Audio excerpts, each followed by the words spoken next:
வழி கெடுத்துட்டு நீ அவங்கள திட்டாதே, அவங்க காலத்தில் நீ வாழ்ந்தியாப்பா கேட்குறான். அட அஸ்ரஃப் அலி தானவி காலத்தில் நீ வாழ்ந்தியா, நீ ஏன்ப்பா திட்டுறா அவரை போய், நமக்கு தெரியுமா அவளுடைய ஈமான் நமக்கு தெரியுமா, நம்மகிட்டே கேட்குறான். அவனோட ஈமான் தான் தெரியுதே, எழுதி வச்சிருக்கான கிதாபில். ஸல்லல்லாஹு அலைஹி வஸல்லம் அவர்களை இந்த இடத்துல மஜ்லிஸில் சொல்லக்கூடாது. அந்த ஏற்கனவே நம்ம ஷேகுமார்கள் சொல்லிட்டாங்க. இப்படி இப்போ அத்தைஹாத்தில் அப்படி நினைக்கிறது இப்படி நினைக்கிறது, பத்தர் ஹேண்ட் எழுதுறானா. பத்தர் ஹேண்ட் சொன்ன என்ன, ஆக கெட்டது என்ன, இங்கே சொல்ல முடியாது.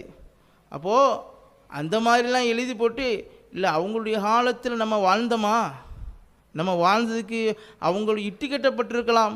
இவனா ஒரு சட்டம், அது இட்டு கட்டப்பட்டிருக்கலாங்க, நமக்கு தெரியவா செய்யும். அது ஈமான், நம்ம அதெல்லாம் தொடக்கூடாதுங்க. அவன் இப்படி நல்லவன மாதிரி பேசி கேடுகட்ட கொள்கை என்ன செய்கிறான். இஸ்மாயில் தஹ்லவி சொல்லுங்கள், அவர் ஷஹீத், அவர் இஸ்மாயில் தஹ்லவி ஷஹீது. சையத் அஹ்மத் ராய பரேலவி அவள் ஷேக், அவளுக்கு என்ன, இதெல்லாம் அவனுடைய சில்சிலாவில் ஏற்படும். இப்போ இதுக்கு நமக்கு அதை பேசணும் சப்ஜெக்ட் இல்லை. மஹப்பத்தை பற்றி பேசும்போது முனாஃபிகன்கள் பற்றி பேசணுமா இல்லையா.